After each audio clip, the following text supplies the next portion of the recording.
জামাই যখন গরমকালে বেড়াতে আসে। মা মা ও মা, হোবলি তুই এসেছিস? জামাই তুমিও এসেছো, এসো এসো, বসো বসো বসো বসো।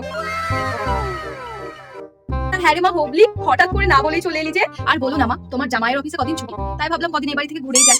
তাই এসে ভালোই করেছিস, খুব ভালো করেছিস। আচ্ছা মা, বলছি খুব গরম পড়ছে, তোমার জামাইকে একটু শরবত খাওয়াও তো, বেচারা গরম একদম শুকিয়ে গেল। ও মা, তাই তো দেখছি, জামাই বাবাজির মুখখানা তো একেবারে শুকিয়ে গেছে। তুই এখনই দাঁড়া, আমি এখনই ঠান্ডা ঠান্ডা শরবত নিয়ে আসছি।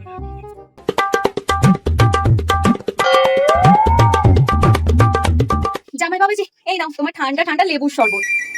এই নে, তুইও নে 100 লেবুর শরবত। 100টা লেবু দিয়ে শরবত?